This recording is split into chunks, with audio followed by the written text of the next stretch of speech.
USN FM 97.1, la voix de l'étudiant.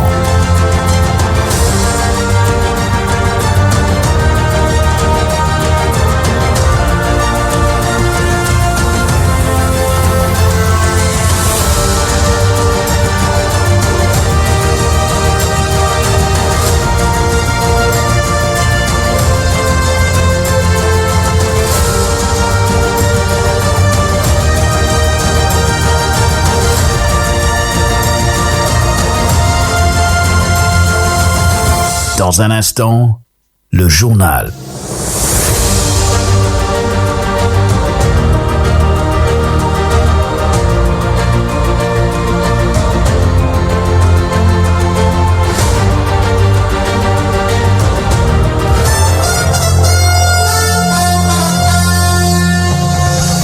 USN midi. Le 12-30. Merci de choisir la radio USN FM pour vous informer. Il est 12h passé de 30 minutes. Voici le journal. Au titre de cette édition, flambée des prix des denrées de première nécessité, l'absence de contrôle du marché serait à l'origine, d'après Boubacar Edouard Traoré. Il est économiste, vous l'entendrez au téléphone d'Adama Sarr. Et puis des djallabés, des foulards, charpelés, entre autres accessoires, restent très prisés en ce mois béni de Ramadan. Une occasion pour les commerçants d'écouler leurs marchandises. À suivre avec Mohamed Lo, le reportage Ramadan d'aujourd'hui. Et puis le programme du candidat Idrissa Seck fait aujourd'hui l'objet du 4e numéro de votre rubrique Zoom sur le programme des candidats à l'élection présidentielle du 24 mars prochain. Vous aurez les détails avec Adama Sarr avant l'actualité internationale qui vous sera servie par Mohamed Lo. Pour maintenant finir avec la page des sports, telles sont les grandes lignes de cette édition. Le développement, c'est dans un court instant. Seydina Lucie assure la mise en onde. À tous et à tous, bonjour et merci de nous rester fidèles. D'abord, en plus bref, un conducteur de moto Jakarta a été mortellement fauché. C'était dimanche à l'entrée de la commune de Matam, entraînant des heurts entre jeunes et forces de l'ordre, selon nos confrères de l'APS. L'accident s'est produit vers 20h à hauteur du pont se trouvant à l'entrée de la ville. Le véhicule qui empruntait la route dans le sens Matam-Ourossogui a heurté frontalement le jeune conducteur qui venait, lui, de Ourossogui, et il est décédé en cours d'évacuation par les sapeurs-pompiers. Autre chose, la gouvernance participative et inclusive, c'était ce qui faisait l'objet de l'atelier de formation de 3 jours au bénéfice des journalistes, animateurs, membres de l'Union des radios associatives et communautaires du Sénégal, URAC. Cette activité tenue à Kaolack est financée par l'ambassade des États-Unis et pour durer dans le partenariat, les radios retenues devront assurer la sensibilisation à travers des émissions, a fait savoir Souleymane Boup. Il est le vice-président de l'URAC que voici. Voilà, merci beaucoup. Comme vous le savez, l'URAC a organisé une session de renforcement de capacité sur la gouvernance participative et inclusive. C'est un peu le prolongement de la campagne projet avec la Fondation Khewlet. Mais cette fois-ci, c'est sur appui financier de l'ambassade des États-Unis. Comme vous le savez, nous allons vers encore d'autres productions parce que les résultats issus du projet avec Khewlet ont été très satisfaisants. La raison pour laquelle, pour nous, il fallait trouver quand même un projet de consolidation des acquis. Et quand on l'a proposé à l'ambassade des États-Unis, ils ont vraiment réagi de façon très favorable. Mais ce qu'il faut dire par rapport à ça, c'est que cette fois-ci, cela ne concerne pas toutes les radios parce qu'à l'heure du bilan, à l'évaluation, on a senti qu'il y a quelques difficultés pour certaines radios qui n'avaient pas pu honorer leur engagement. Nous nous sommes dit qu'il faudrait quand même sanctionner positivement celles qui ont répondu à nos attentes et pouvoir les enrôler dans ce processus-là. Ce que nous attendons, c'est qu'ils maintiennent le cap, c'est-à-dire qu'à la suite de cette formation, il y aura des productions. Je pense que les facilitateurs ont été à la hauteur avec le doyen Mamadou Thior, le président du CODET, Boubacar Baldé qui est un expert en décentralisation. Je pense que les modules ont répondu aux attentes. Maintenant, ce qu'il faudrait, c'est que, à la base, que les journalistes animateurs producteurs puissent arriver à faire des productions de qualité en essayant quand même de prendre en compte les problématiques en tout cas qui sont dans les secteurs sociaux de base tels que la santé, l'éducation, l'environnement, la culture, mais surtout permettre aux communautés de base de pouvoir s'exprimer et donner leurs avis par rapport au développement, à la mise en œuvre surtout des politiques locales. Je pense que cela est extrêmement important. Il faudrait aussi qu'il y ait la qualité, surtout dans la production, à travers la qualité des sons, le montage en tout cas, et véritablement avoir des magazines qui reflètent en tout cas les préoccupations, surtout des communautés.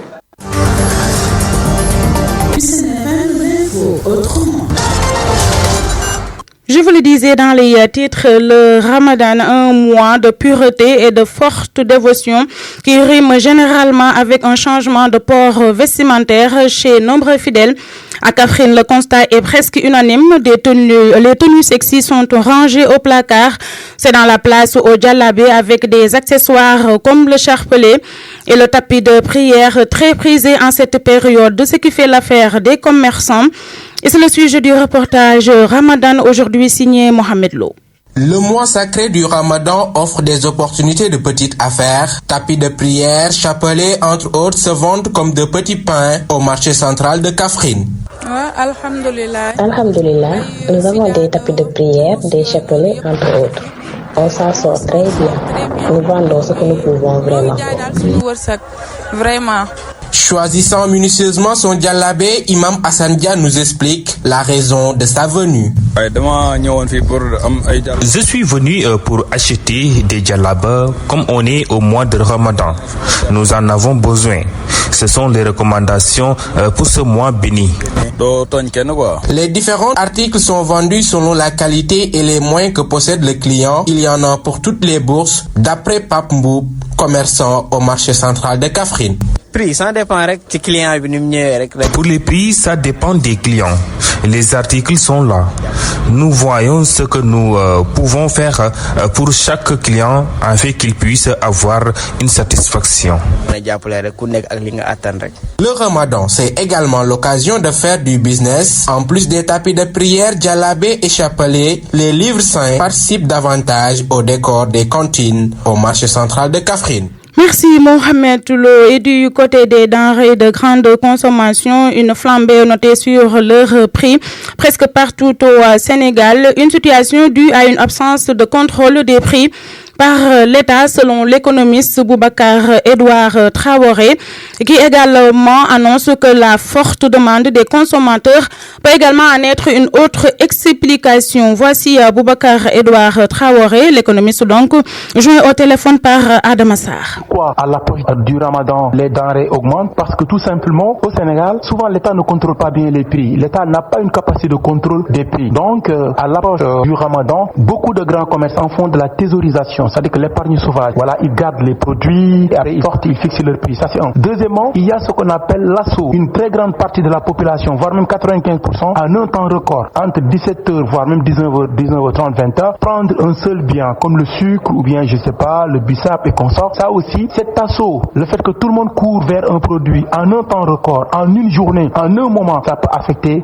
le prix. Mais tout ça également participe sur une mauvaise politique agricole, une mauvaise politique de rééquilibrage de la consommation d'un produit pendant un temps donné. Voilà. Et de ce fait que quand on ne contrôle pas les prix, quand les gens vendent, font ce qu'ils veulent, chaque Ramadan, on va assister à ces scènes. Mais si l'État travaille sur l'autosuffisance alimentaire, et parce que quand on parle de l'autosuffisance alimentaire, beaucoup de gens pensent que c'est le riz, c'est le maïs. Non, l'autosuffisance alimentaire, c'est la chaîne de l'alimentation. C'est tous les produits. L'État doit savoir, voilà, la quantité suffisante pendant chaque 6 mois ou chaque 3 mois et faire la couverture de ce produit pour que ce produit n'affecte pas l'inflation. Et maintenant, si même il y a l'assaut de la population en un temps donné, ça ne pourra pas faire l'objet d'une inflation. Parce que l'objet d'une inflation, c'est également dans le temps. C'est également, certes, il y a une inflation temporaire, il y a une inflation, voilà, qui est chronique, mais dans tous les cas, si on a une organisation du rééquilibrage des prix, je pense que pendant le Ramadan, on ne pourra pas assister à une augmentation des prix, surtout du sucre, ou bien du lait, ou bien de l'huile et de consorts, quoi.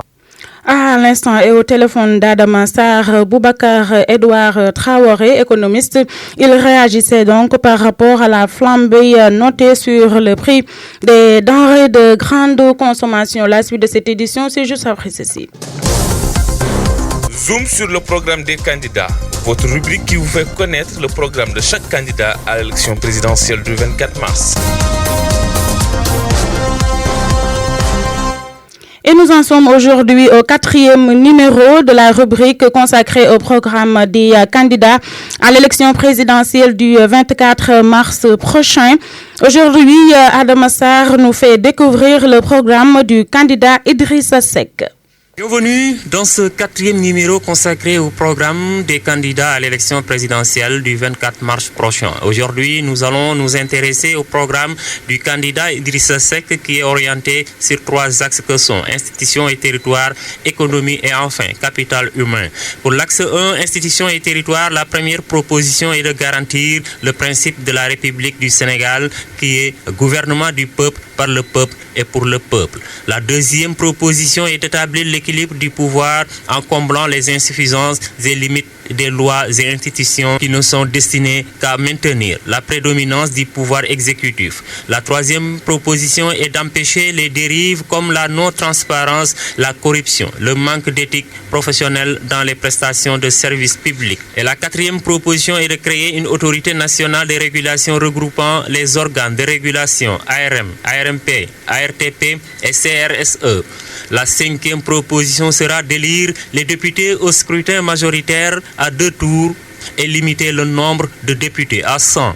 Pour la bonne gouvernance, le candidat Idrissa Seck propose dans son programme de nommer les directeurs généraux de certaines agences et sociétés nationales par appel à candidature, mais aussi veiller à l'effectivité de la déclaration de patrimoine des personnes assujetties à l'entrée et à la sortie pour permettre un contrôle parlementaire de conformité. Sur la sécurité et la diplomatie, le candidat Idrissa Seck propose d'augmenter les effectifs et les équipements de nos forces de défense et de sécurité, notamment celles qui ont en charge la surveillance de nos frontières, aujourd'hui assez poreuses aux différents trafics. Utiliser aussi les agents retraités des forces de défense et de sécurité comme agents de renseignement de proximité dans leur localité d'origine ou de résidence. Pour la diplomatie, le candidat Idrissa Seck compte renforcer l'influence diplomatique de notre pays et définir une politique étrangère adossée à nos intérêts stratégiques. Il promet également de choisir les meilleurs diplomates qui seront déployés en priorité dans les pays limitrophes pour promouvoir la politique de bon voisinage et l'intégration africaine qui seront le socle de notre politique étrangère.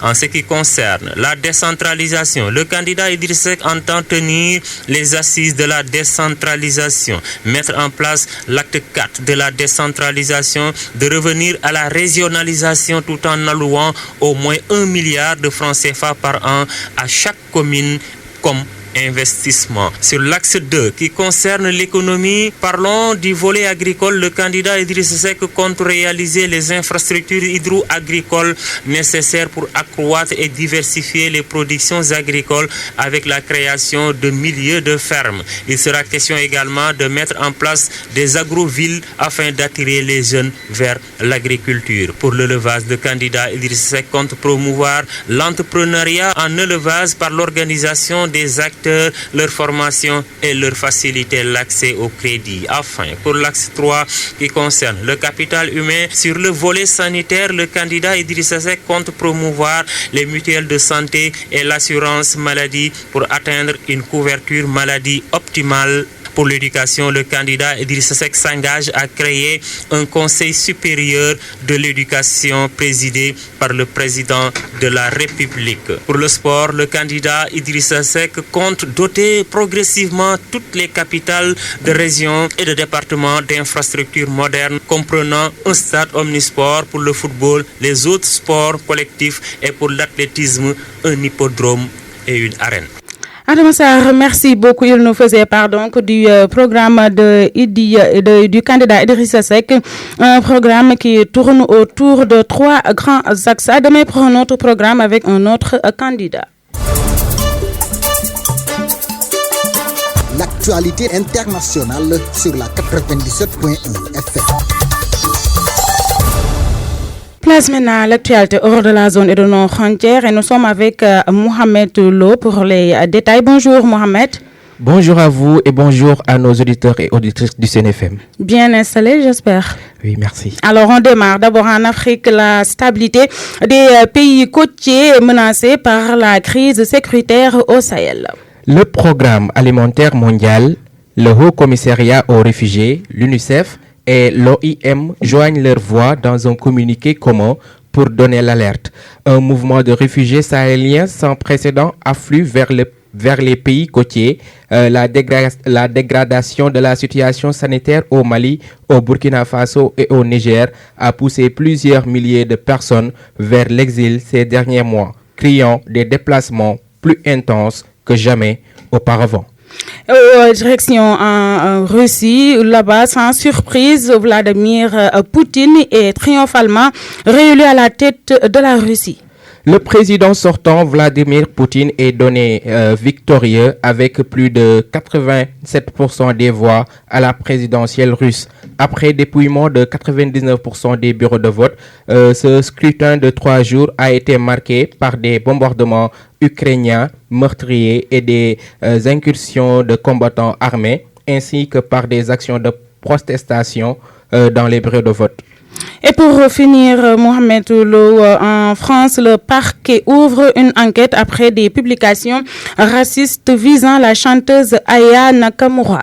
Le parquet de Paris a ouvert une enquête concernant les publications racistes visant la chanteuse Aya Nakamura, stigmatisée par l'extrême droite depuis l'annonce fin février par l'hebdomadaire L'Express de sa possible participation à la cérémonie d'ouverture des Jeux Olympiques de Paris. Merci beaucoup Mohamed Lo. Merci à vous. Il vous donne rendez-vous à 13h30 avec Morka. Ce sera pour la version Wolof de l'actualité internationale. Tout de suite le sport.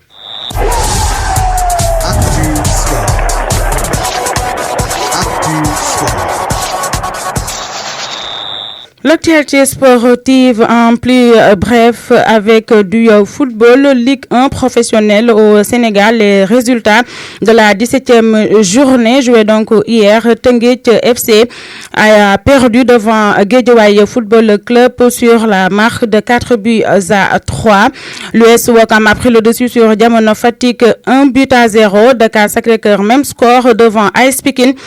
Et l'US Gorée s'est incliné devant le Jaraaf, 2-0. Le Stade de Mbour et Linguère de Saint-Louis ont fait 0 but partout. Génération Foot Sonacos, même résultat, un nul vierge. Quant au Casa Sport, il a pris le dessus devant Djambar Football Club par 1-0. National 1, toujours les résultats. AS Kaffrine et Don Bosco ont fait un match nul. Le Vierge, 0 but partout. Donc, c'est tout pour l'actualité sportive qui marque la fin de cette édition. Je vous rappelle les grandes lignes.